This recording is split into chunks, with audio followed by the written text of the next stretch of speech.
የትብብር ሁኔታ ዛሬ አንድ የሰማነው መግለጫ እሱ ነው። ከምርጫው ይወጣሉ ብዬ ጠብቄ ነበረ ሳነበው ከምርጫው ዛሬም ምርጫው 2 ሳምንት ቀርቶት ማስጠንቀቂያ ይዘው መጥተዋል እና ትንሽ ብንዳስሰው ጥሩ ስለመሰለኝ የትብብርና የቲፒኤልኤፍ አዳዲስ ውሳኔዎችን አብረን አያይዘን አንድ ላይ እናነሳቸዋለን። ትብብር ለኢትዮጵያ አንድነት የሚባለው መሰረታዊ ጥያቄዎችን መንግስት ካልመለሰልን የምርጫ ተሳትፏችንን እንደገና ለማጤን እንገደዳለን ብሎ ዛሬ መግለጫ ሰጥቷል። ሚዲያዎች በተገኙበት መግለጫ ሰጥቷል። እነዚህ መሰረታዊ ጥያቄዎች ካልተመለሱልን ተሳትፏችንን ለማጤን እንገደዳለን ያለባቸው አንደኛ ጦርነትን ማቆም የሚል ነው አንደኛው። ሁለተኛ የፖለቲካ እስረኞችን መልቀቅ ብሎ ነው ያለው። ሶስተኛ የፖለቲካ ምህዳሩን ማሻሻል የሚል ነው። አራተኛ ከእውነተኛ ተቃዋሚዎች ጋር ሳይውል ሳያድር እንዲደራደር የሚል። ምርጫው 15 ቀን ነው የቀረው። እነሱ ግን እነዚህን ነገሮች ይዘው መጥተዋል። ጦርነት ይቁም። አዎ ጦርነት ይቁም። እንዴ ጦርነት ይቁም። ማንም አይወዳለ ጦርነት ይቁም። መንግስት እኮ ጦርነት ቢቆምለት ተገላገለ ማለት። መንግስት ሆናችሁ አስቡትና ለጦርነት የሚያውለውን ሀብት፣ ገንዘብ፣ የሰው ኃይል፣ ቴክኖሎጂ ለሌላ ለሰላም ጉዳይ ቢያውለው አሁን ያየናቸው ለውጦች እኮ በጥፍ ለውጦች ይመጡ ነበር። ጦርነት ይቁም። መንግስት አንድ መንግስት በመንግስት ቁመና ላይ እስካለ ድረስ ጦርነት ይቁምንማ የሚደግፈው ነው እኮ። ይሄ ምንም ማለት አንዳንድ ጊዜ ማን ነው ጦርነት ይቁም የሚባለው? ጦርነት አቁም መባል ያለበት ማን ነው? እስቲ ከምር እንነጋገር። አስተያየትም ስጡበት፣ ሐሳብም ስጡ።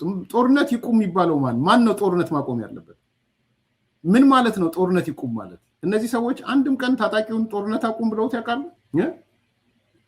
የአፋብን ነው ምናምን የሚባል የሻቢያ ተላላኪ፣ አሁን የሱዳን ተላላኪ፣ የግብፅ ተላላኪን ጦርነት አቁም ብለውታል? ህወሓትን ፕሪቶሪያ ስምምነት ፍርስርሱን አውጥቼ እየተዘጋጀው ነው የሚለውን ጦርነት ይቁም ብለውት አቁም ብለውታል? ኦነግ ሸኔ ምናምን እያለ አሁን ፍርስርሱ የወጣው አሁን ወደ ሌላ ነገር ውስጥ የገባ አቁም ብለውታል? እና ጦርነት ማቆም ለየትኛው መንግስት ስልጣን እስከያዘ ድረስ አድቫንቴጅ እኮ ነው። ዛሬ ከሰራቸው 1.3 ትሪሊየን ወንዝ ዳር አወጣው ለሚለው የጦርነት ወጪ ቢቀንስለት እኮ ወደ 1.5 1.6 ትሪሊየን ያወጣ ነበር ማለት ነው። እና ማንን ነው ጦርነት ይቁም የምትሉት? ከምሬ ነው የምጠይቀው። ነው ወይስ የአማራ ክልልን ለነዘመነ አስረክቡ፣ ኦሮሚያ ክልልን ኖሮ ለሌሉት ለነጃልመሮ አስረክቡ፣ ህወሓትም ፈንጭቶ ይምጣና አዲስ አበባ ይግባ፣ ከዛ በኋላ ምዕራብ ትግራይ ምናምን ትግራይ ያለውን ተቆጣጥሮ እንደፈለገ እሱ ነው እንትናችሁ? ሞኖፖሊ ኦፍ ቫዮለንስ ለመሆኑ የመንግስት መሆኑን ታውቃላችሁ? እንደ ፓርቲ ነው የምጠይቃችሁ። የጦር መሳሪያን በኃይል የሚያስተዳድረው ሞኖፖሊ ኦፍ ቫዮለንስ ያለው መንግስት ነው። ለመንግስት እውቅና ትሰጣላችሁ አትሰጡም ነው ጥያቄ ነው? ወይስ መከላከያ ካምፕ ይግባ? ከዛስ እየሞቱ ያለቁ ያሉት እነ የሻቢያ ተላላኪዎች የሱዳን ተላላኪዎች ባህር ዳርን ይምጡ ይቆጣጠሩ? እንደሱ ነው እያላችሁ ያላችሁት? ምን ማለት ነው ጦርነት ይቁም ማለት? ይገባኛል። ውጭ ሀገር ያሉት ጦርነት ይቁም ሲሉ እናቶ ልደቱ ምን እያሉ እንደሆነ አውቃለሁ። እናቶ ጀዋር ልደት ጦርነት ይቁም ሲሉ ምን እያሉ እንደሆነ፣ እነ ስኬል ምን እያሉ እንደሆነ ይገባኛል። እነ ፕሮፌሰር ስኬል። ለእናንተ ግን ምንድነው ጦርነት ይቁም? እዛው እናንተ ውስጥ ያለ ሰውዬ ምርጫው የሚባል ሰውዬ ከዋሽንግተን ዲሲ የሄደው ሰውዬ እናንተ ውስጥ የእናንተ የምርጫ አስተባባሪ ስሙን ምርጫው ነው። ከፈለጋችሁ ቪዲዮን አሰማችኋለሁ። ምንድነው ያለው እሱ ወጥቶ? ወያኔ የምትባል ሻቢያ የሚባል ከጎኑ ነው የምንቆመው፣ እንደግፋለን፣ እንትንላለን፣ እርምጃ እንዲወሰድ እንደግፋለን። እሱ ነው ያላችሁ። ባይዘው መጥቶ ለመርስ በራስ አትነጋገሩ። በዚሁ አንደበታችሁ እኮ እናንተ በዚሁ አንደበታችሁ ምንም እንትን በሌለው ኤርትራ እኛ ኤርትራን እንደ ሀገር አናቃትም የምትሉ ሰዎች ናችሁ እኮ ትብብር። አሁን እናንተ መንግስት ብትሆኑ ምንድን ነበር የምንሆነው? ኤርትራን እንደ ሀገር አናቃትም ያለ ሰው ትብብሩ እንደዛ ነው ያለው። ኢህአፓ ብቻውን ያለ አይመስለኝም። ስለዚህ እንደ ሀገር አላቃትም ብላችሁ ዋት ኢዝ ኔክስት? ምን አይነት እርምጃ ነው የምትወስዱት? እና አንዳንዴ የተምታታ የተደበላለቀ ነገር እኔ ዛሬ ጠብቄ የነበረው ከምርጫ ወጥተናል ትላላችሁ ብዬ ነበር። ባይዘው እንደማትሉ ባቅም በቃ ከምርጫ አሟሙቀናል፣ ስራ ሰርተናል፣ ወተናል የምትሉ ነው ይመስለኝ ነበር። ግን ተሳትፏችንን እንደገና ለማጤን እንገደዳለን። 2 ዊክስ እና በ2 ዊክስ ጦርነት ይቁም፣ የፖለቲካ እስረኞች ይፈቱ፣ የፖለቲካ ምህዳሩ ይሻሻል። ከእውነተኛ ተቃዋሚዎች ማን ነው እውነተኛ ማን ነው ውሸተኛ? ኢዜማ ነው ውሸተኛ? ለእናንተ የእውነተኝነት መለኪያ ምንድን ነው? ከእውነተኛ ተቃዋሚዎች ጋር እውነተኛ ድርድር ይካሄድ። ዛሬ ባይሆን ለቃችሁ የምትወጡ ነበር የሚመስለው። አጀባችሁ። የተነገራችሁም እሱን ነበር። ለምን ለቃችሁ አልወጣችሁ? እሱ ነው ጥያቄው። እንደ ግለሰብ ለቀው የወጡ ሰዎች እንዳሉ አይቻለሁ። ብሬኪንግ ተብሎ የተሰራላቸው የኢሃፓ ነው የምናምን አቶ ይስሐቅ ወልዳይ የሚባል በሰበር ዜና ውጭ ሀገር ተሰርቶለት አይቻለሁ። ይስሐቅ ወልዳይ የሚባለው ለምርጫ ቦርድ ራሴን አግልያለሁ ብሎ የጻፈ ማለት ነው። ይስሐቅ ወልዳይ ኢሃፓ ነው አይደል ያለው? የኢሃፓ ህዝብ ግንኙነት ኃላፊ ነው። እስቲ ምንድነው ያለው? እስቲ ንገሩን። አሚን ወልዳይ ማን ነው? ይስሐቅ ወልዳይ የሚባል ሰው ለቆጣ ኢሃፓ እንደ ኢሃፓ ነበር ይወጣል ብዬ ስጠብቅ የነበረው። ምን ነው ይስሐቅ ብቻውን ወጣ? አንዳንድ ሰዎች የህወሓት ነው፣ እኔ የህወሓት መሆኑን አላውቅም። በስም ደግሞ እያያችሁ እንደዛ ባታደርጉ ደስ ይለኛል። ኦብጀክቲቭ ተጨባጭ መረጃ ከሌላችሁ በጣም በጣም አስቀያሚ ነው። ስሙን አባቱን ስም አድርጋችሁ እኮ የቲፒኤልኤፍ ተላላኪ ነው ምናምን ስትሉ አይቻልም። እኔ ጋር እንዲመጣ ስላልፈለኩ ነው። ክፍል በተጨባጭ መረጃ ካላችሁ ያንን መረጃ አምጡና ማነው ስሙ ይስሐቅ ወልዳይ ህወሓት ነው ከነ ደብረጽዮን ጋር ነው የሚገናኘው ምናምን እንደዛ አይነት ነገር ተጽፎ አይደል? ኦብጀክቲቭ ይሁን ይሄ ነገር ተጨባጭ ነው እንጂ በስም ይሄ በጣም በጣም በጣም በጣም ራቅ ካለብን አደገኛ ነገር አንዱ ይሄ ነው። እኔ ፖለቲካ ስራ ሊሰራ ነው የመጣው። ይስሐቅ ወልዳይ ኢሃፓ ነው እንደሰማሁት። ኢሃፓ ዘሶኮልድ ኢሃፓ አቤ ይቅርታ እንግዲህ ኢሃፓን ስም ስለያዙ እና እሱ ከምርጫ ራሴን አግልያለሁ ብሎ በቃ ሰበር ዜና አድርጎታል እነ አርበኛ መሳይ ጋር ማለት ነው። እና ምርጫ ቦርድ እምቢ አለኝ እንዲህ አለኝ ምናምን። እንግዲህ ይሄ ሰው ወረቀት ከተሰራ በኋላ ባይዘው እወዳደራለሁ ስትሉ ፎቶግራፋችሁ ማብሮ ይገባል።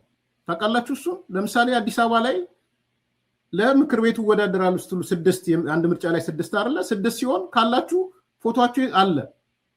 ወጥቻለሁ ስትሉ መሰረዝ አይቻልም፣ ፎቶአችሁ ይኖራል። አንድ ጊዜ ፕሪንት አውት ወጥቷላ። ከፕሪንቱ በፊት ነው ለቅቄ ወጥቻለሁ የምትሉት። የምርጫው ዕለት ፎቶግራፉ እንዳለ የሱ ነው የመረጠ ቮይድ ይሆናል፣ ችግር የለውም። ነገር ግን ይሄ ሁሉ ፕሮሰስ ከታለፈ በኋላ ከምርጫው ወጥቻለሁ ሲል ይሄ ልጅ ስቲል ምርጫ ቦርድ ለሱ ብሎ ያሳተማቸውን የምርጫ ወረቀቶች ከእንትን ቮይድ ሊያደርጋቸው አይችልም። ስለዚህ እነ ይስሐቅ ወልዳይ መጀመሪያም ሲገቡ አላማቸው ሌላ ሊሆን ይችላል። ነሰሰርሊ ግን ቲፒኤልኤፍ ነው ስሙ እንዲህ ነው የሚባለውን ነገር መረጃና ማስረጃ ሲኖራችሁ ብቻ የቲፒኤልኤፍ ተልዕኮ የሚያስፈጽም ሰው ከሆነ ኤቪደንስ ሲሪየስ ስለሆነ ይሄ በአጠቃላይ ግን ይሄ ትብብር የሚባለው ቡድን ለምርጫ የሚገባ ቡድን አይደለም። እኔ እንዳልኳችሁ ነው ትብብርን የማየው በተለይ በሶኮልድ ኢሃፓ የሚባሉት ከፀጉራም ውሻ የሚያነሰ ነው ብያቸዋለሁ። ብዙ አድማቂዎች ናቸው፣ በቃ ምንም አድማቂ ናቸው እና በቃ የመድረኩ ውበት የሚባሉ አይነት ናቸው። ከዛ ውጭ ብዙ ፖለቲካ ሰብስታንስ ያላቸው አይደሉም። እኔ አሚን ፖለቲካ ላይ ትንሽ ቆይቻለሁ መሰለኝ፣ ዝም ብዬ ታዘባለሁ። በቃ ማነው አፉሻ ያለው ጸጋዬ አራርሳ አፉሻ እንዳለው አፉሻዎች ናቸው። ጥሩ ቃል ሰጥቶናል። እና ያን ያህል እንትን ዋጋ ሰጥቼው ምርጫውን ያንገዳግደው ህዝቡ ጠርቷቸው ምናምን በሚል አይደለም። ግልጽ እንድትሆኑ የስኒ ማዕበልም የማስነሳት አቅም የላቸው። በዚህ ነው እኔ ብዙ ጊዜ ስለነሱ ማውራትም አልፈልገው። የስኒ ማዕበል የማስነሳት አቅም የላቸው። ኤንድ በእርግጠኝነት የምነግራችሁ በምርጫው ማግስት ይፈረካከሳሉ። እኔ ውስጥ ሰው ስላለኝ ወይ እንዲፈረካከሱ ስለምፈልግ አይደለም። በማስቲካ ነው የተጣበቁት። ኢቭን በሙቅ አይደለም የተጣበቁት፣ በማስቲካ ማስቲካው ሲደርቅ ይበጣጥሳል። ሙቅ አይደለም ወይም ማስቲሻ አይደለም ያጣበቃቸው። ጀስት ላይክ የእናንዳርጋቸው ጽምዶ ማለት ነው። ፊጋ በሬውንና ያልተገራውን በሬና የደረቀውን በሬ የምታያይዝበት ማለት ነው። ኢሳያስ ጽምዶ የፈጠረበት ማለት ነው። እንደሱ ናቸው። በቃ ምንም ማለት ፖለቲካ ሰብስታንስ የላቸው፣ የሰው ኃይል የላቸው። ዝም ብለው እንትን ሲሉ ይሄን ያህል ምናምን ኢቭን የሰው ድምፅም እኮ የላቸው። ምርጫ ምናምን ይላሉ እንጂ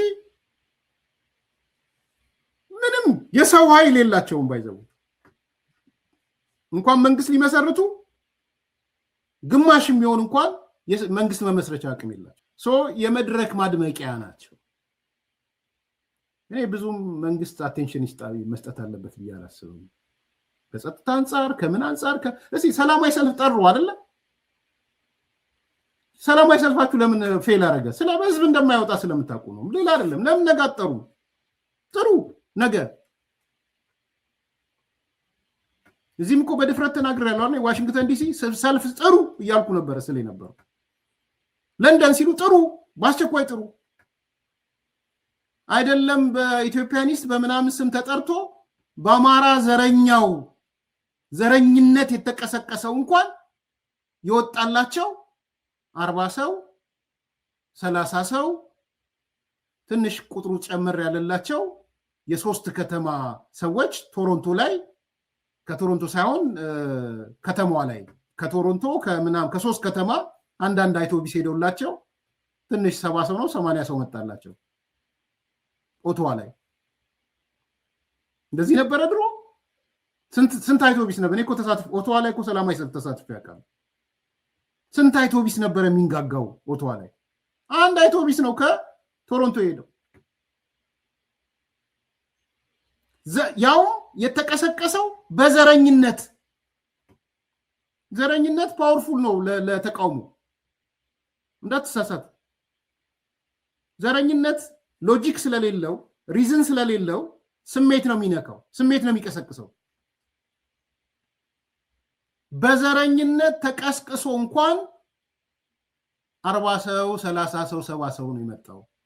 ስዊድን አውቀዋለሁ እኔ፣ ብዙ የአማራ ልጆች አሉ። 30 ምናምን ነው 20 ምናምን ነው የመጣላቸው ስዊድን። ህወሓት በዘረኝነት አሳብዶ ዲሲ ላይ 29 ሰው ነው የመጣላቸው 29። ዋሽንግተን ዲሲ ካዘጋጆቹን ቀንሼ እኛ የላክናቸውን ቀንሰን 40 ምናምን ነው፣ በድምሩ 71 ሰው ነው የመጣው በጥቅሉ።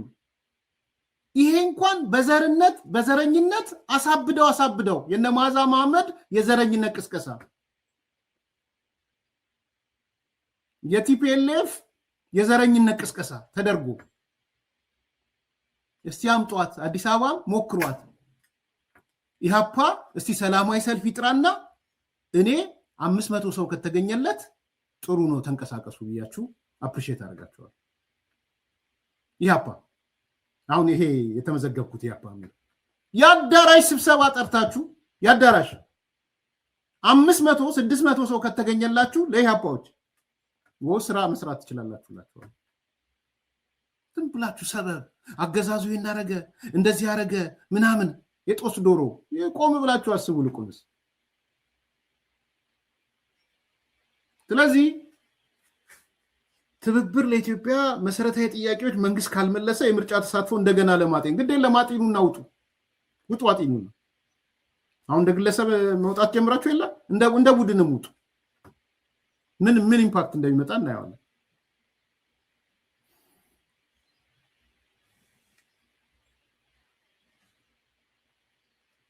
ይሄ አንደኛው ነው።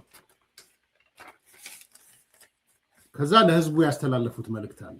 እኔ እሱ ነው ፎከስ ማድረገው። ህዝቡ ላይ ሲያስተላልፉ ካድሬው በተለያየ መልኩ ቢያስፈራራህም ድምጽ ሲሰጥ ከፈጣሪ በታች ማንም እንደማያይህ አውቀህ ተንቀሳቀስ ይላል። አሁን ህዝቡን ምን አላችሁት? ካድሬው እንዳስፈራራህ እናውቃለን። አንተ ግን ወደ ምርጫ ካርዱ ስትገባ አንተና ፈጣሪ ብቻ ስላለህ እንዳትፈራ እያላችሁት ነው። ስለዚህ በቃ እኔና ፈጣሪ ነው ያለሁት አልፈራም ብሎ ወደ ምርጫ የሚሄደውን ሰውዬ ምን ልታረጉት ነው? ለህዝቡ የተላለፈ መልእክት ነው። ባይዘው ምን አመጣውን ቢያስፈራሩም ድምጽ ሲሰጥ ከፈጠራዊ በታች ማንንም እንደማያይ አውቀት እንቀሳቀስ ያላችሁት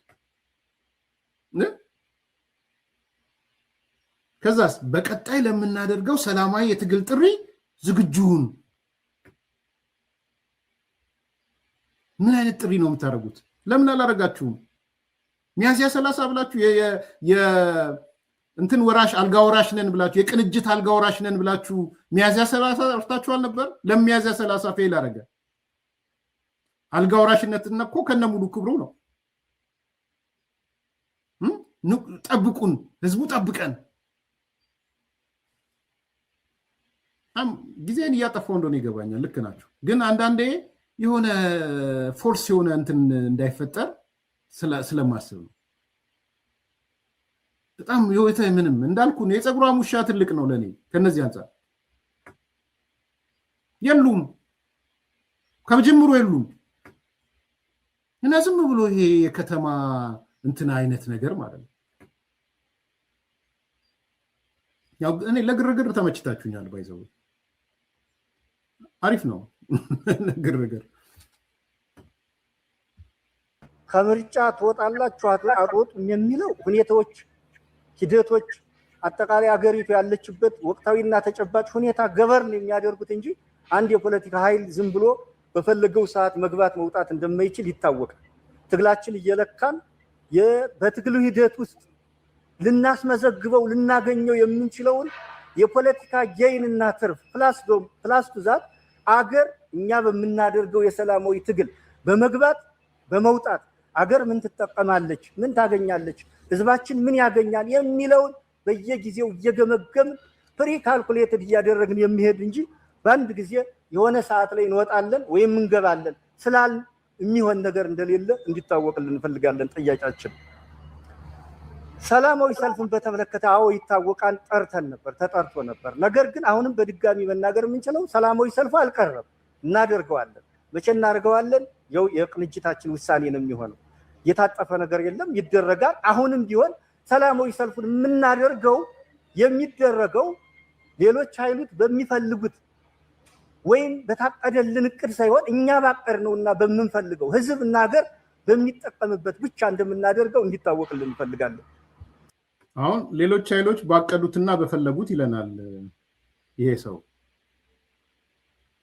አራለቃ ፕሊስ እናንተ እኮ ነው የነገራችሁን በሚያዝያ 30 ሰላማዊ ሰልፍ እናደርጋለን ብላችሁ የነገራችሁን እናንተ ናችሁ እኛ ነን እንዴ እኛ ስንሰራ የብልጽግና የቅንጅት አልጋ ወራሾች ሆኑ ጥያቄም ቀረበላችሁ አይደል እናንተ ጋር ያሉ ሚዲያዎች ጥያቄ ቀረቡላችሁ የሚያዝያ 30 ያላችሁት ከቅንጅት ጋር ተሳስሮ ነው ተባለ አይ እንደው መልስ አንሰጥም በዚህ ጉዳይ አላችሁ አንቹ ታመጩ አንቹ ታሮጩ ማን ረተው እውነት እንትን አይደለም አይነፋም በአራደኛ ቋንቋ ወይ ሌላ ካላ አላረቅም አቶ ልደቱ ምናምን ቀን ቆርጠውላችሁ ነበር እነሱ ከነሱ ጋር ነው የምትተሳሰሩት ካልሆነ በስተቀር ግን ምንድነው ማለት ራስ ብለ ወይስ ኢሃፓ ያለውን አይ ቲንክ ይሄ ከሚያድ ነው መሰለኝ የመጣው ሚያድ አይወስደው ኢሃፓ ያለው እንጂ እርስ በራስ የራሳችሁን ነገር መጣችሁ ለሰው ደስ አይልም ሰላማዊ ትግል አንዱ የሰላማዊ ትግል ፕሪ ካልኩሌትድ እያደረግን የሚሄድ እንጂ በአንድ ጊዜ የሆነ ሰዓት ላይ እንወጣለን ወይም እንገባለን ስላል የሚሆን ነገር እንደሌለ እንዲታወቅልን እንፈልጋለን ጥያቄያችን ሰላማዊ ሰልፍን በተመለከተ አዎ ይታወቃል ጠርተን ነበር ተጠርቶ ነበር ነገር ግን አሁንም በድጋሚ መናገር የምንችለው ሰላማዊ ሰልፉ አልቀረም እናደርገዋለን መቼ እናደርገዋለን የቅንጅታችን ውሳኔ ነው የሚሆነው የታጠፈ ነገር የለም ይደረጋል አሁንም ቢሆን ሰላማዊ ሰልፉን የምናደርገው የሚደረገው ሌሎች ኃይሎች በሚፈልጉት ወይም በታቀደልን እቅድ ሳይሆን እኛ ባቀድነውና በመንፈልገው ህዝብና ሀገር በሚጠቀምበት ብቻ እንደምናደርገው እንዲታወቅልን እንፈልጋለን ሰላማዊ ትግል አንዱ የሰላማዊ ትግል መንገድ ነው ሰላማዊ ሰልፍ ማድረግ ህዝባዊ ስብሰባ ማድረግ የጎዳና ላይ ቅስቀሳ ማድረግና የመሳሰሉ ብዙ አይነት የሰላማዊ ትግል መገለጫዎች አሉና ሰላማዊ ሰልፉ ይደረጋል የሚደረገው አሁንም ቢሆን ህዝብንና ሀገርን ትርፍና ጥቅሙን ገምተን ካልኩሌት አድርገን እንጂ ትላንት ስላልተባለ የሚቀር ነገር እንደሌለ ህዝባችን እንዲያውቅልን እንፈልጋለን። አውቀንላችኋል። አሁን አንቺ ታመጪው፣ አንቺ ታሮጪው፣ አንቺ ትቆርጪው፣ አንቺ ትግጪው አይነት ነገር ነው የሆናችሁት እንጂ አውቀንላችኋል። እኛ እንደውም ፕሮሞት አደረግንላችሁ እኮ ሚያዝያ 30 ሰላማዊ ሰልፍ እንድታረጉና ቴስት እንድታረጉ እንድትሞክሩት ግፉበት እኮ አልናችሁ። ግፉ፣ ቀጥሉ። አንድ መንገድ ነው ተቃውሞ ሰልፍ መጥራት፣ የምርጫው አካል ሊሆን ይችላል። ራሳችሁ ማሳካት ሳትችሉ ስቀሩ የደነበሸ ጥይት ይዛችሁ ስትዞሩ መዞራችሁ ያወቃችሁ ግን ተገልብጣችሁ መጣችሁ። አሁን ሌላውን ብሌም በማንም እንትን ፕላን አይደለም፣ በራሳችን ፕላን ነው የምንንቀሳቀሰው። እንደው አንዳንዴ የሰው እንትንም መዝኑ፣ ሰው ምን ይለናል የሚልም አለ።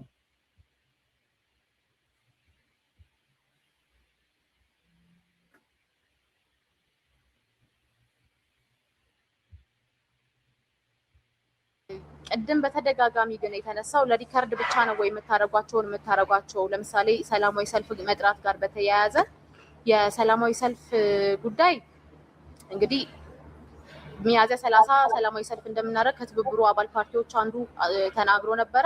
ነገር ግን ወደ ትብብሩ ማምጣት ስላስፈለገና በጋራ ማድረግ ስላስፈለገ ወዲያው ባወጣው መግለጫ ላይ እንደ ትብብር ሰላማዊ ሰልፉን እናደርጋለን። ነገር ግን ያንን ስናደርግ ታይም አጀስትመንቶች ማድረግ አስፈልገዋል። ነገር ግን ሰልፉ የቀረ አይደለም። ከዚህ በኋላ በጋራ የምናደርጋቸውም የሰላማዊ ትግል አማራጮች እንደተጠበቁ መሆናቸውን በመግለጽ መግለጫ አውጥተናል። ስለዚህ አሁንም ያለን መረዳት እኛም እየሄድንበት ያለው እቅድ ያ ነው። መቼ የሚለውን ነገር በቅርቡ ይፋ የምናደርግ ይሆናል። እንደተባለው የቀሩት ቀናት ጥቂት መሆናቸውን እናውቃለን። ግን በተለያዩ ምክንያቶች አሁን ዛሬ እዚህ ጋዜጣዊ መግለጫ ላይ ቀኑን በይፋ መናገር አንችልም።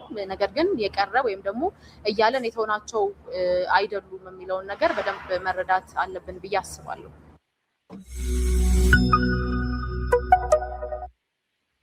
የትግል አካል ነው። በጣም ማለት ደቡብ አፍሪካ ላይ ልጆቻችን እየሞቱ ነው። ዜኖፎቢያ በሚባል መጤጠልነት እየሞቱ ነው ብለን መግለጫ አውጥተናል እና ፌር አይደለም። አንድ ኢትዮጵያዊ ሀረር ላይ ጀጎል ምርጫ ክልል ሄዶ ለሀረሪ ሊግ ሊወዳደር ቢፈልግ እንዲህ አይደለም ተብሎ መመለሱ እና አሁን በእርግጠኝነት 7ኛው ሀገር አቀፍ ምርጫ ላይ የሀረሪ ክልል ጉዳይ ሳላልፈው ኢዜማም መግለጫ እንዳወጣበት አይቻለው። አይ ቲንክ ህገ መንግስታዊ ጥያቄ አለው ይሄን ጉዳይ እና ይሄንን አገራዊ ምክክሩ ቢያየው ጥሩ ነው የሚመስለኝ። ሀረሪ ክልል አይ ዶንት ኖ የማይመች ነገር አለ።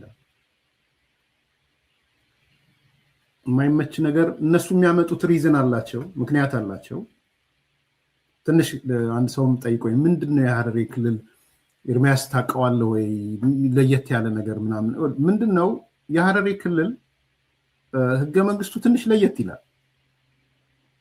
አንዱ መፈተሽ ያለበት የፌዴራሉ ህገ መንግስት ከክልሉ ህገ መንግስት ጋር ይጋጫል አይጋጭ የሚለው ምናልባት ዳኛ ፍሬዎትንም ነገ ስለማመጣው አነሳለታለሁ፣ ቀድሜም ኢንፎርም አደርገዋለሁ። ግን በኢትዮጵያ ህግ ነገ ጠብቁኝ። በዚህ አጋጣሚ ዳኛ ፍሬዎት ጋር ውይይት ይኖረናል። ነገ ረቡዕ ነው አይደል? ረቡዕ። በአገሪቷ ህግ መሰረት የፌዴራል ህገ መንግስቱን የሚጻረር የትኛውም ህግ፣ አዋጅ፣ ደንብ፣ ባህላዊ አሰራር ተፈጻሚ አይሆንም። አንዱ መፈተሽ ያለበት በእርግጥስ የክልሎች ህገ መንግስት፣ የክልል መንግስታት ህገ መንግስት ከፌዴራሉ ህገ መንግስት ጋር አብሮ ይሄዳሉ የሚለው ትልቅ ጥያቄ ነው። በነገራችን በጣም በጣም ትልቅ ጥያቄ ነው። ትንሽ ክሊር ላልሆንላችሁ ሰዎች ላንሳላችሁ ብዬ ነው ስለ ሀረሪ ስላነሳ። ግን ኦቨርኦል የክልል መንግስታት ህገ መንግስት ከፌዴራሉ ህገ መንግስት ጋር ቼክ መደረግ አለበት፣ አብሮ ይሄዳሉ የሚለው ዘንድ የክልሎቹ ችግር ካለበት ከፌዴራሉ ህገ መንግስት ውድቅ መደረግ ያለበት የክልሎቹ ነው። ይሄን ከግምት ውስጥ ከተቱ ለውይይታችን እንዲጠቅማችሁ። ቀጥሎ ወደ ሐረሪ ክልል ህገ መንግስት ነው የምንሄደው። የሐረሪ ክልል መንግስት ሁለት ሌየር ነው ያለው። አንዱ ሌየር በቀጥታ አጠቃላይ 36 ወንበር ነው ያለው የክልሉ ምክር ቤት። ከ36ቱ ወንበር 18ቱ ከ18ቱ ደግሞ ነው 36 ያው 18ቱ ከ18ቱ ደግሞ 14ቱ በቀጥታ ብሔረ ሐረሪዎች ነው የሚሳተፉበት። ሐረሪ ካልሆንክ ልትገባ አትችልም። ግልጽ ነው። አሁን ስንት ነው ወንበሩ? የምክር ቤቱ 36 ነው። ሁለት ሌየር ነው ያለው ነግራችኋለሁ በኋላ ላይ። በሁለቱ ሌየር መካከል አንደኛው ትልቁ 36 ወንበር ነው ያለው። ከ36ቱ ለሁለት ይሰነጠቅና 18ቱ ሙሉ ለሙሉ ሐረሪ ነው። ሙሉ ለሙሉ አራቱ ጀጎል ላይ ይወዳደራሉ። አራቱ ግን በየትኛውም የኢትዮጵያ ክልል ይኑር ሐረሪ እስከሆነ ድረስ ለሐረሪ ክልል ምክር ቤት ይወዳደራል። ነዋሪነቱ አዲስ አበባ ሊሆን ይችላል። ቶፊቅ ለምሳሌ ሊሆን ይችላል። ሐረሪ ነው። ምንም በቃ ሙሉ ኑሮ አዲስ አበባ ሊሆን ይችላል። ግን ለሐረሪ ምክር ቤት መወዳደር ይችላል። ቢኮዝ ኦፍ ሐረሪ ስለሆነ ማለት ነው።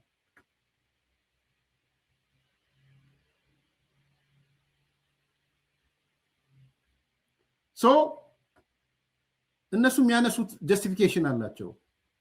ባለፈው ስርዓት እንዲህ ተደርገናል፣ ሐረሪ እንደዚህ ሆኗል ምናምን የሚል ፖለቲካል ጀስቲፊኬሽን አላቸው።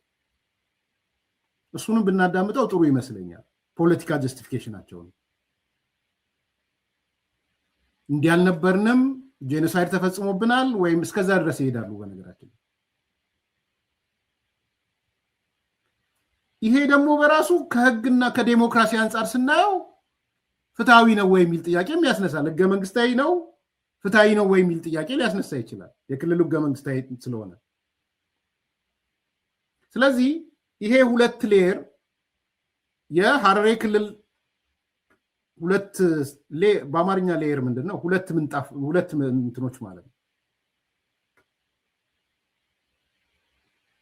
ስለዚህ ዩዥዋሊ በኦህዴድና ያኔ አሁን ደግሞ ምናልባት በኦሮሞ ብልጽግናና በሐረሪ መካከል ጸቦች ነበሩ ድሮ በሶዴፓ በሐረሪ ሊግና በኦህዴድ። አሁን ደግነቱ ሐረሪ ሊግ የሚባልም የለም ኦህዴድ የሚባልም የለም። የሐረሪ ብልጽግና ነው ያለው። በገዢ ፓርቲ ደረጃ ችግሩ ተፈቷል። ድሮ በጣም በቃ ኢቨን ቲፒኤልኤፍን በመሃል ይገባና ሐረሪዎች የሆነ ነገር ወፕ ሲሉ ኦህዴድ እንዳልክባችሁ እያለ ያስፈራሯቸው ነበር። እኔ አስታውሳለሁ አቶ መለስ አንድ ወቅት የሐረሪ ሰዎችን ጠርቶ እኛ ከኦህዴድን ብንልክላችሁ ድምጥ ማጣችሁ ይጠፋል ብሏቸዋል። የሆነ ነገር ወፕ ብለው ማለት ነው። ወፕ ብሎ በቃ የሆነ ነገር ሲያኮርፉ ጠራቸው። ሐረሪዎችን ጠርቶ ኦህዴድ እንዳልክባችሁ ነው ያላቸው። ከሆነ አካል ፕሮቴክሽን ይፈልጋሉ ሁልጊዜ። የፕሮቴክሽናቸው ደግሞ እኔ በዝርዝር ስላየሁት ስለሄድኩኝም ነው እየነገርኳቸው ያለሁት። ምናልባት መረጃው የሌላችሁ ሰዎች ግልጽ እንድትሆኑ ስለፈለኩ ነው። ፕራይመሪ ነው እየሰጧቸው ያለሁት። አሁን የነሱ ፖለቲካዊ ምክንያት አለ። ጠፍተን ነበር፣ ልንጠፋ ነበር፣ ሐረሪ ቁጥራችን ትንሽ ነው፣ በዚህ መልኩ ካልመጣን ክልል የሚባለውም ስያሜ ጥያቄ ምልክት ውስጥ የሚገባ ነው ብለው ያነሳሉ። ከኦህዴድ ጋር ፍጥጫ አለ ነበረ በፊት። ምክንያቱም 18 ወንበር የኦሮሞ ኦህዴድ ያቀርባል፣ 18 ወንበር እነሱ ያቀርባሉ። እንደሱ ነው። በነገራችን ላይ 18 ወንበር ኦህዴድ ነው የሚያቀርበው፣ የኦሮሞ ድርጅቱ ማለት ነው። 18 ወንበር ደግሞ የሚያቀርቡት እነሱ ናቸው 18ቱን ሲያቀርቡ ግን 18ቱም ሐረሬዎች ናቸው አራቱ ሐረሬዎች ጀጎል ላይ ይወዳደሩና 14ቱ በመላው ኢትዮጵያ ያለ ሐረሬ ይወዳደራል ለሐረሬ ምክር ቤት የትም ኑር ሐረሬ እስኮንክ ድረስ ለሐረሬ ምክር ቤት መወዳደር ይችላል ስለዚህ 18 ኦህዴድ 18 ሐረሬ ሆነው ይመጣሉ 36 ምክር ቤት እንደሱ ነው የሚሆነው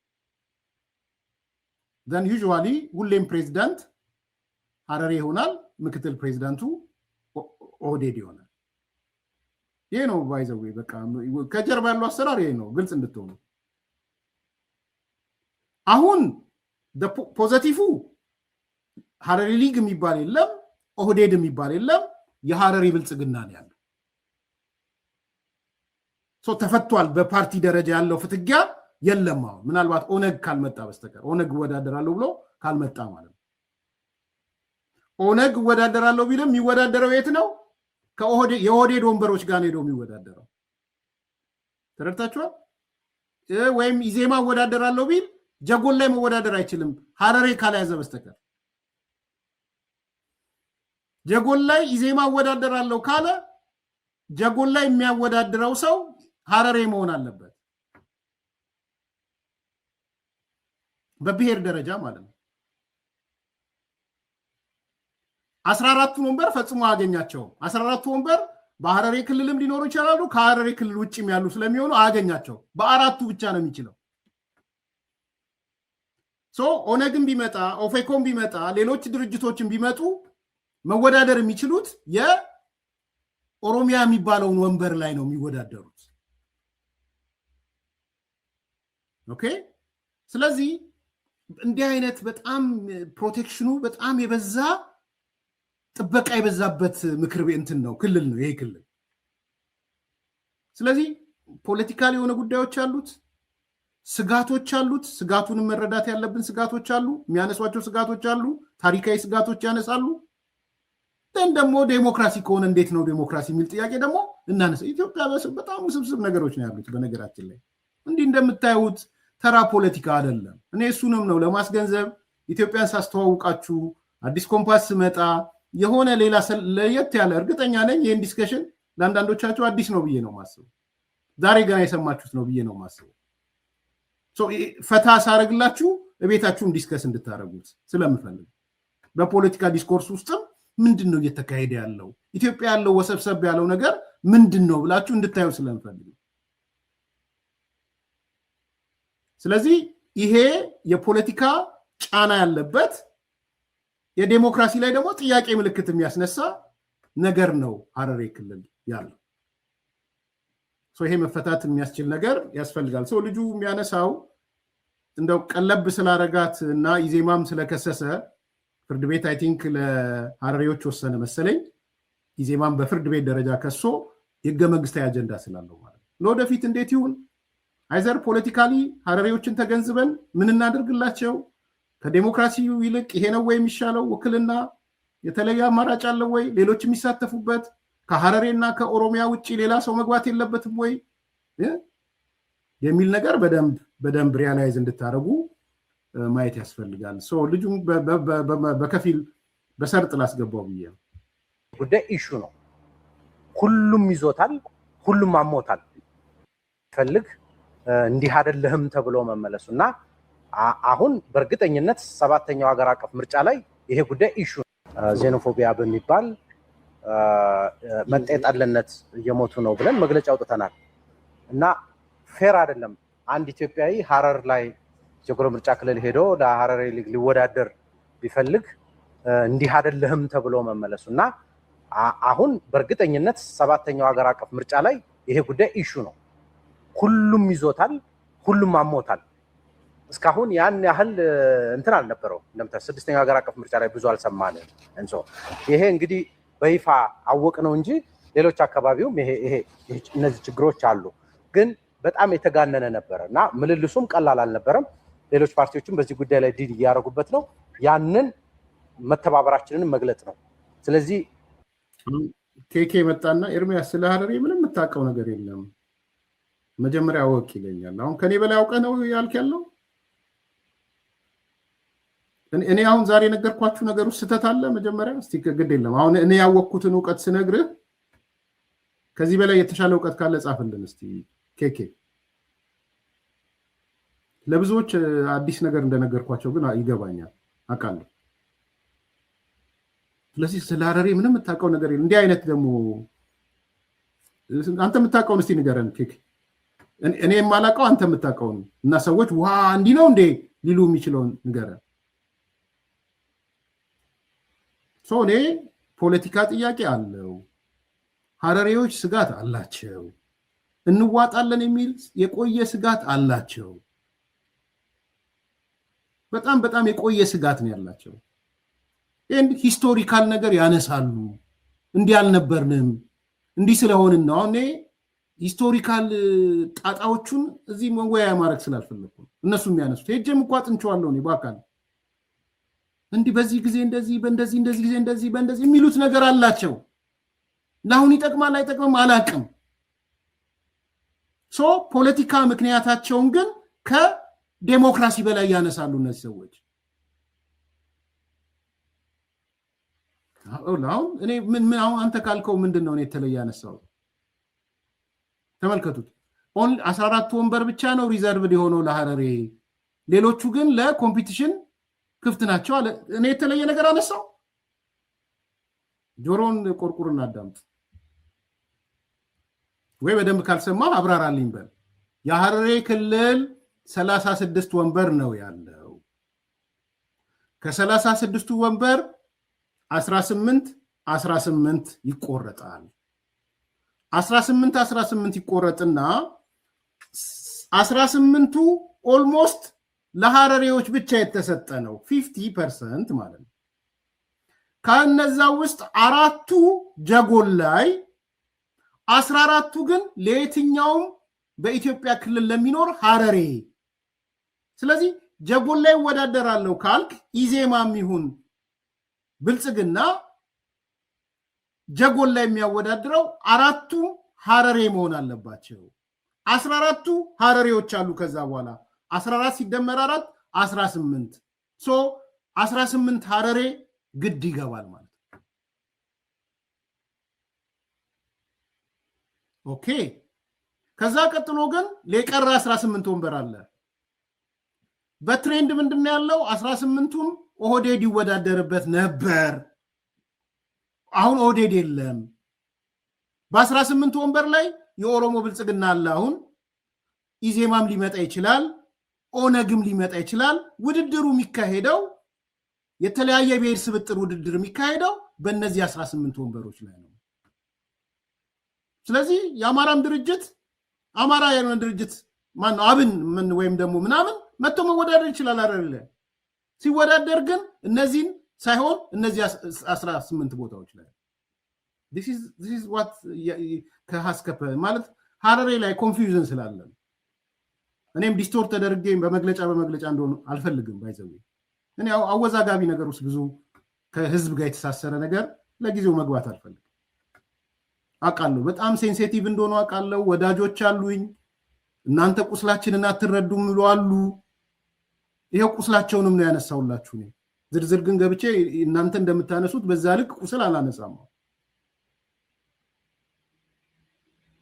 ስለዚህ የሂስቶሪካሊ የምታነሷቸው ቁስሎች አሉ። እንዋጣለን የሚል ስጋት አላቸው ሐረሬዎች። እሱንም ነው እያስቀመጥኩ ያለው። ስለዚህ ፖለቲካው ይሻላል ወይስ ዴሞክራሲው ወይስ ሌላ መንገድ አለ ወይ ሌላ አፕሮች የሚለውን ነገር እንነጋገርበት። ቴብል ላይ የመጣ ነገር ነው ማለት። ከፈለጋችሁ ሌላ ጊዜ ራሱን ችሎ መነጋገር እንችላለን። እኔ ዲቴል ዕውቀት አለኝ ብዬ አስባለሁ ሐረሬ ላይ። ኤንድ 3 ጊዜ መጥቻለሁ ወደ ሐረር። 3 ጊዜም የኒሹ ከኮሚኒቲው ጋር ራሱ አውርቼበታል። ስብሰባ ተቀምጫለሁ። የሐረሬ ልጆችን ካድሬዎችን አሰልጥኛለሁ። ከድሬዳዋ የመጡትንም አሰልጥኛለሁ። ስለዚህ ዝም ብዬ የማላውቀውን ነገር አይደለም የምናገረው። ግን በዛ ፐርስፔክቲቭ አሁን የህግ ጥያቄ ሲነሳ ወደ ፌዴሬሽን ሄድን፣ ኢዜማ መግለጫ ሲያወጣ፣ እነዚህ ሰዎች መግለጫ ሲያወጡ ሰው ምን ተፈጥሮ ነው ብሎ ስለሚጠይቅ የተፈጠረው ነገር ጀጎል ላይ መወዳደር የሚችለው ሀረሪ ብቻ ነው። 4 ወንበር ነው ያለው ጀጎል፣ 1 ፓርላማ አለ። ከሀረሪ ውጭ መወዳደር አይቻልም። ይሄንን ነው ኤክስፕሌን እያደረኩ ያለሁት። አይ ቲንክ እንደኔ ሁሉ ምርጫ ቦርድም ለፍርድ ቤት የሰጠው ነገር ለሀረሮቹ እንዲወሰንላቸው ያደረገ መሰለኝ ካልተሳሳቱ። ህግ ሲተረጉ ምርጫ ቦርዶች ይሄን ያለው ስለዚህ ለፍርድ ቤት ላጉ፣ ፍርድ ቤቱ ለሀረሪዎች ነው የወሰነው። እስከዛ ድረስ ነው ያለኝ መረጃ። አይ ቲንክ በኢትዮጵያ ፖለቲካ ውስጥ አንዱ መነጋገር ያለብን የክልል ምክር ቤቶች ህገ መንግስትና የፌዴራሉ ህገ መንግስት አንዱ መነጋገር ያለብን አጀንዳ ይመስለኛል። በመጨረሻ የደብረጽዮን ቡድን ብዙ ጊዜ ያጠፋው በዚህ ላይ የደብረጽዮን ቡድን ዛሬ ለነ ጌታቸው ረዳ ምላሽ ሰጥቷል። ይሄ ሰላምና ለውጥ ምክር ቤት ለሚባለው ምላሽ ሰጥቷል። ያለፉት 2 ቀናት ብዙ ስለቀጠቀጥን ወደነ ጌታቸው ረዳ ወደነ ጀና ጻድቃን አንገባም። ግን እነሱም ዛሬ ቢቢሲ ላይ አቶ ብርሃነ ገብረ ኢየሱስ የሚባለው የኮሚኒኬሽን ኃላፊያቸው በመፈንቅለ መንግስት ትግራይን የተቆጣጠረውን ኃይል እናስወግዳለን፣ ሰላምና ጸጥታ እናረጋግጣለን፣ ሁሉን አቀፍ ሽግግር እናደርጋለን የሚል መግለጫ ሰጥቷል። የአቶ ብርሃነ ገብረ ኢየሱስ የኮሚኒኬሽን ኃላፊው። የፖለቲካ ድርጅቶቹም ከ7 በላይ የፖለቲካ ድርጅቶች አሉ፣ ታዋቂ ሰዎች አሉ፣ 4 ፓርቲዎች በምርጫ ቦርድ የተመዘገቡ ናቸው ብለዋል። እንግዲህ በአንድ ወር ውስጥ ለውጥ እናመጣለን ብለን እንጠብቃለን ብለዋል። የደብረጽዮን የነጌታቸው ረዳ ቡድን ትንሽ ቀኑን አጠበበው። ዊዝን 1 መንዝ ለውጥ ይመጣል የሚል ነገር አንስተዋል። የሰሞኑ ይህን ተከትሎ ህወሓት መግለጫ ወጥቷል። መግለጫውን አጠር አድርጌ በኋላ ላይ ያነሳላችኋለሁ። አንዳንድ የወሰናቸው ውሳኔዎች ግን ደርሰውናል። ደብረጽዮን የወሰኗቸው ውሳኔዎች አንደኛው ትምህርት ትግራይ ውስጥ እስከ ግንቦት 30 ድረስ እንዲጠናቀቅ ወስነዋል። ሰኔ ወር በሙሉ ትምህርት የለም። ስለዚህ አንደኛ ትምህርት ሚኒስቴር ያለ ትምህርት ሚኒስቴር እውቅና ውጪ ነው።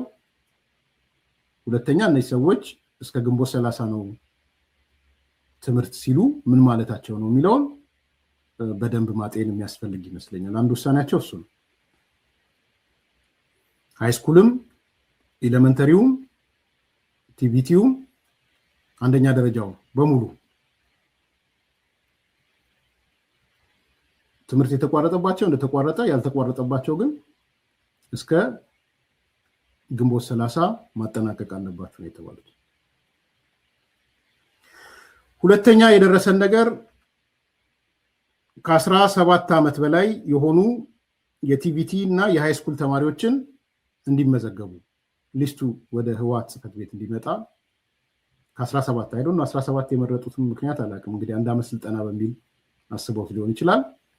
በሙሉ ቲቪቲ ላይ ሙሉ ጤነኛ የሆኑ ቴክኒክና ሙያ የሚማሩ ኮሌጅ የሚማሩ ከ17 ዓመት በላይ የሆኑ ሃይስኩል ላይም ያሉ ሲም ሊስታቸው ወደ ህወሓት ጽሕፈት ቤት እንዲመጣ የሚል ውሳኔ ነው የወሰኑት። ስለዚህ አይ ቲንክ ሃይስኩል ያሉትንና ቴክኒክ ያሉትን በሙሉ ወደ ጦርነት ለመክተት የወሰኑ መሆኑን ነው የሚያሳየው እንጂ ከ17 ዓመት በላይ የትግራይ ወጣት